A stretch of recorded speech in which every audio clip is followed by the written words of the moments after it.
On dit c'est l'élève, M. Diouf. Aujourd'hui, donc, c'est pour une séance de géographie concernant donc la leçon 2. Alors, la fois passée, c'était la leçon introductive. On éventaille sur le programme, donc le système 1. Alors que là, il s'agit maintenant de l'articulation du programme en partie. Il y a des espaces, et parmi ces espaces, le premier espace à voir, c'est l'espace nord-américain. Dans chaque espace, il y a un chapitre concernant toujours la présentation générale. Et dans un espace géographique, il y a deux éléments fondamentaux à étudier. C'est le milieu physique, le cadre physique. Il y a le cadre physique. Et il y a le deuxième aspect, c'est le cadre humain. Le cadre humain. Donc, deux aspects, le cadre physique et le cadre humain. Donc, voilà ce qu'il y a à retenir dans l'étude de milieu physique. L'aspect physique. Dans le milieu géographique, le cadre physique et le cadre humain. Quand on parle du cadre physique, c'est les éléments de la nature. Et dans les éléments de la nature, il y en a 4 éléments qui sont fondamentaux. Donc, on peut faire une étude du relief. C'est le relief. Le relief. C'est le réseau. C'est le relief. C'est le climat. Le climat. C'est la végétation. Le climat, la végétation. Et c'est le réseau hydrographique. Réseau hydrographique. Voilà les éléments physiques d'un milieu. Le relief, le climat, la végétation et le réseau hydrographique. Quand on parle de relief maintenant, connaître les différentes unités du relief. Soit c'est les montagnes, c'est les collines, c'est les cuvettes, c'est les plateaux, c'est les dunes. Le climat, les différents types de climats. Soit des climats polaires, climat continental, climat aride, climat semi-aride, climat désertique. Les types de végétation, est-ce que c'est les forêts, est-ce que c'est des steppes, est-ce que c'est la savane et le réseau hydrographique composé maintenant des fleuves et des lacs. Maintenant, quel impact ou quelle relation y a-t-il entre ces éléments physiques et les activités de l'homme? Quand on parle du cadre humain, maintenant, c'est les compositions de la population. On peut parler de la composition de la population, Et quand on parle de composition, quelles sont ces différentes compositions? Est-ce que c'est la composition ethnique? Est-ce que c'est la composition par groupe religieux? Quand on parle de la composition, il y a aussi la mobilité de la population, les déplacements. Mobilité de la population. Donc la population aussi bouge. Donc sa mobilité dans l'espace. Donc mobilité de la population dans l'espace. Et cette mobilité s'en renvoie donc aux migrations. L'objet d'une leçon en premier, donc la leçon 4 concernant les migrations. Pourquoi les gens se déplacent? Soit les causes peuvent être des causes politiques, des causes économiques, des causes naturelles, ainsi de suite. Donc il faut toujours voir le lien entre ces éléments naturels et les activités de la population, c'est-à-dire leur déplacement, mais aussi, à part la mobilité de la population, maintenant, la composition, soit composition par tranche d'âge, composition par ethnie, maintenant, cette population aussi, ses activités. Quelles sont les activités menées par ces populations? Les activités. Et quand on parle d'activités, soit des activités rurales dans les campagnes ou des activités urbaines, donc des activités pratiquées dans les villes. Voilà donc faire le lien entre ces éléments donc, au niveau du milieu physique. Alors quand on parle de l'espace nord-américain, atout et handicap, on entend quoi par atout et on entend quoi par handicap? Les atouts, ce sont les avantages, ceux que la nature offre comme avantages, et les handicaps, ce sont les obstacles que la nature peut entraîner par rapport aux activités de l'homme. Alors, les atouts de cet espace, d'abord, présentation donc, du milieu. C'est quoi l'espace nord-américain? Il y a deux parties, soit l'Amérique latine et l'Amérique du Nord. L'Amérique du Nord maintenant est composée de 3 pays. C'est les États-Unis. Donc quand on parle d'espace nord-américain, c'est les États-Unis, le Canada, et le Mexique. Le Canada et le Mexique. Voilà les 3 pays qui composent l'espace nord-américain. Là, on a besoin de connaître maintenant la composition. Quels sont ces pays de l'espace nord-américain? Et ce nom s'oppose maintenant à l'Amérique latine, composée de l'Amérique centrale et de l'Amérique du Sud. Donc, les États-Unis, le Canada et le Mexique. Alors, situation géographique, c'est au nord donc, du continent américain. Alors, Les limites, c'est-à-dire au nord, on a l'océan glacial arctique qui limite au nord. En l'ouest, c'est l'océan Pacifique, et à l'est par l'océan Pacifique et à l'ouest par l'océan Atlantique. Au sud, maintenant, c'est l'Amérique latine qui limite cet espace. Voilà les limites géographiques de cet espace nord-américain. Maintenant, par rapport aux atouts, quand on parle des atouts ou des avantages de la nature, qu'est-ce que la nature ou le milieu offre à tout handicap de la nature? Alors, quand on parle de la nature, tout à l'heure, j'ai parlé du cadre physique. Et ce cadre physique renvoie à la nature. Quels sont les éléments naturels qui sont des avantages par rapport au développement économique de cet espace? Alors, il y a l'ouverture maritime. Parmi ces atouts, il y a l'ouverture maritime. L'ouverture maritime. Parce que c'est un espace entouré de 3 océans. J'ai dit tout à l'heure l'océan Atlantique, l'océan Pacifique et l'océan Antarctique. Quels sont les avantages par rapport à cette ouverture maritime? Cette ouverture maritime peut favoriser le développement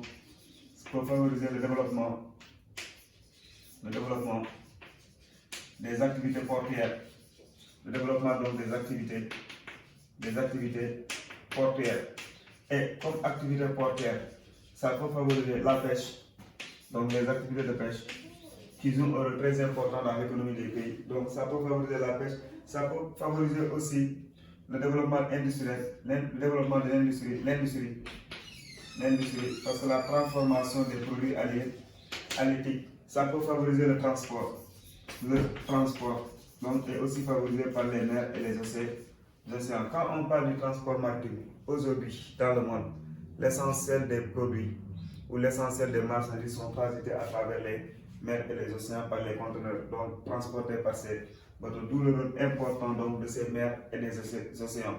Cette ouverture maritime donc, est un grand avantage pour l'économie de ce pays. Donc la construction, donc, la réalisation des ports, mais aussi le développement des activités industrielles donc, sont des atouts majeurs pour le développement de cette économie donc, dans l'espace nord-américain. À part l'ouverture maritime, il y a l'abondance des ressources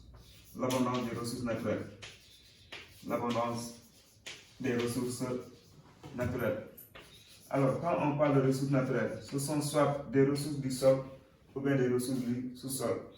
Dans cet espace, comme avantage ou comme privilège par rapport à l'abondance des ressources, soit au niveau du sous-sol, on a du pétrole, c'est le pétrole, c'est le gaz naturel, le gaz naturel, donc soit des ressources énergétiques, ça peut être aussi des ressources minières telles que l'or, telles que le fer, telles que le zinc, le cuivre. Donc c'est un sous-sol qui est très, très riche, immensément riche, donc on parle d'une abondance de ressources naturelles. Ça peut être aussi au niveau du sol avec des ressources végétales, donc ça peut être des ressources de la forêt, des ressources forestières.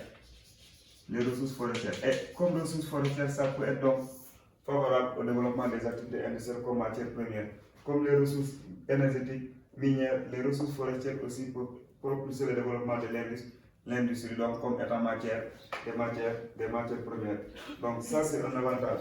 L'ouverture maritime, l'abondance des ressources du sol, mais également des ressources du sous-sol, sont des atouts majeurs pour le développement de cet espace. Autre avantage par rapport aux éléments nature, c'est la diversité du climat. Donc on prend aussi dans cet espace une diversité. La diversité du climat. Quand on a divers climats, que ce soit maintenant le climat polaire, et dans cet espace, il y a le climat polaire, le climat montagnard, au niveau des montagnes, le climat montagnard, parce qu'avec les unités de relève, il y a les montagnes, donc ce climat montagnard, il y a le climat donc, océanique, parce que c'est un espace qui est ouvert sur 3 océans, donc, et l'océan joue un rôle de régulateur thermique, ça favorise aussi le développement de certaines activités. La diversité climatique permet une diversité des activités agricoles, donc on peut pratiquer plusieurs types de cultures, donc ça c'est un avantage. Donc, comme avantage, donc, il y a l'ouverture maritime, il y a l'abondance des ressources les ressources donc, naturelles du sol et du sous-sol. Il y a également la diversité du climat. L'ensemble de ces éléments donc, constituent aussi des avantages. Il y a aussi un réseau hydrographique qui est très dense dans cet espace. Donc, comme atout, on a un réseau hydrographique très dense. Donc, un réseau hydrographique très dense. Un réseau hydrographique très dense. Alors, quand on parle du réseau hydrographique, c'est l'ensemble des fleuves, mais également des lacs qui sont dans cet espace. Des fleuves comme le Mississippi, le Missouri, donc sont des fleuves qui peuvent être utilisés ou servir pour l'agriculture irriguée. Donc, développement de l'agriculture irriguée. Au lieu de dépendre uniquement de la saison des pluies ou de l'eau de pluie, on peut maintenant pratiquer une agriculture en dehors de la saison des pluies et pratiquer maintenant le système d'irrigation, donc agriculture irriguée, par canalisation, donc pour pratiquer l'agriculture. Le fleuve aussi peut être utilisé pour le transport. C'est un moyen de transport, donc la voie fluviale, donc un moyen de transport. Comme moyen de transport, c'est un avantage encore, moyen de transport. Et quand on parle de transport, c'est soit le transport de personnes, mais également le transport de marchandises. On peut transporter des personnes d'une localité à l'autre, mais également le transport de marchandises. Donc le transport de personnes, mais également le transport de marchandises dans cet espace. Autre avantage ou autre atout par rapport à ces fleuves. Le fleuve peut être aussi comme matière, comme utilisé comme source d'énergie, donc à travers les barrages, donc comme l'énergie hydroélectrique,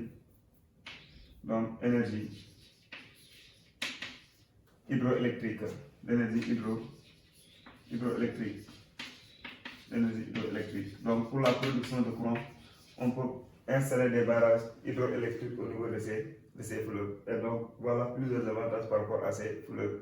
Les lacs aussi, il y a non seulement l'activité de pêche aussi, au niveau de ces fleuves, il y a la pêche.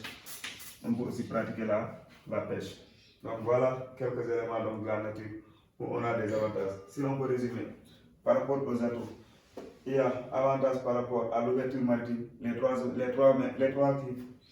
trois océans, Atlantique, Pacifique et Arctique au nord. Il y a aussi le développement donc, de l'industrie grâce aux matières premières, des ressources du sol et du sous-sol, énergétiques, minières, mais également les ressources forestières. Avec la diversité du climat, on peut pratiquer plusieurs types d'agriculture, plusieurs types de cultures. Donc ça permet donc de diversifier. Le réseau hydrographique permet aussi le transport, l'agriculture irriguée, mais également la production d'électricité. Voilà en résumé pour ce qui est des atouts. Alors, deuxième partie, on a dit atouts et handicap. Donc les handicaps de la nature. Quelles sont les contraintes ou quels sont les obstacles au niveau de cet espace par rapport aux éléments de la nature. Alors, comme unité physique ou élément physique, on avait parlé des montagnes. Les montagnes, donc les chaînes de montagnes dans cet espace, les montagnes. Et ces chaînes de montagnes, donc, ce sont les rocheuses ou les Appalaches, peuvent être une contrainte. Les montagnes peuvent être donc une contrainte au développement, du transport, au développement des moyens de transport, contrainte par rapport aux des moyens de transport. Alors, pour construire une route qui doit passer par une montagne, donc ça demande beaucoup de moyens. Et c'est plus facile maintenant de construire s'il n'y a pas de montagne. Alors, s'il y a cette montagne, c'est des obstacles qui posent problème par rapport à la communication, donc au transport.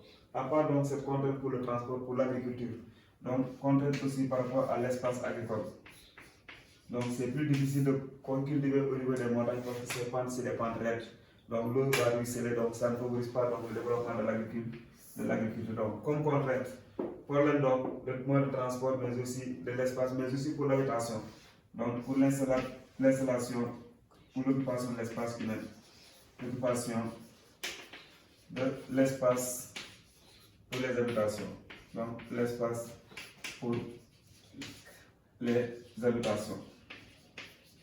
Alors, l'homme aussi a besoin de l'agriculture, d'espace pour pratiquer l'agriculture, mais d'espace pour habiter. Avec les montagnes, ça réduit donc les surfaces agricoles et les surfaces à habiter. Donc voilà ce qu'elle contrainte. Par rapport au climat, donc une rigueur du climat, un climat rigoureux, donc un climat rigoureux. Et quand on parle d'un climat rigoureux, soit c'est extrême de chaleur,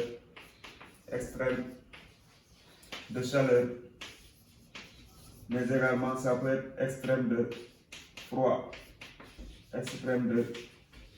de froid. Alors, au niveau du nord, donc le nord donc, de cet espace, surtout au niveau du Canada, le sol donc, qui est couvert de neige ou de glace, on ne peut pas pratiquer, impossible de pratiquer l'agriculture. Donc, ne favorise pas l'agriculture. Donc, extrême de froid, par exemple, de chaleur, avec l'extrême de froid, donc ne favorise pas l'agriculture. Donc, on ne peut pas pratiquer l'agriculture sur un sol qui est constamment gelé. Impossible de pratiquer l'agriculture ou l'élevage. Donc, ça, c'est une contrainte par rapport aux activités économiques. Donc, la rigueur du climat, les extrêmes aussi de chaleur peuvent être des handicaps. Une zone sismique, parce qu'il y a énormément de montagnes, les volcans et les tremblements de terre. Les volcans, volcanisme, mais également le tremblement de terre ou les séismes ou tremblements de terre donc, peuvent aussi être des handicaps par rapport à cet espace. Donc, les volcanismes, les séismes sont des handicaps par rapport à cet espace. Donc, si on résume par rapport aux handicaps, les handicaps par rapport aux montagnes, ça ne favorise pas le transport parce que les voies de communication, que ce soit le chemin de fer ou bien les routes construites au niveau des montagnes, ça pose problème. Ou aller, il faut faire donc ça peut être un obstacle par rapport contourner à cet espace. Par rapport aussi aux activités agricoles, ça réduit les surfaces à cultiver, ça réduit aussi l'habitation, par exemple, sur des scènes de montagne, donc habiter les moins pose problème. Par rapport au climat, extrême de froid, extrême de chaleur, ça peut aussi être des contraintes. Le volcanisme, aussi le séisme sont des obstacles par rapport donc, à cet espace. Voilà en résumé, pour ce qui est des deux grandes parties. C'est un, les atouts, et deux, c'est les handicaps. Donc ça, ce n'est qu'une leçon introductive. Voilà. S'il y a des questions maintenant, on répond aux questions avant de corriger les exercices. Voilà donc en gros pour ce qui est de la leçon du jour.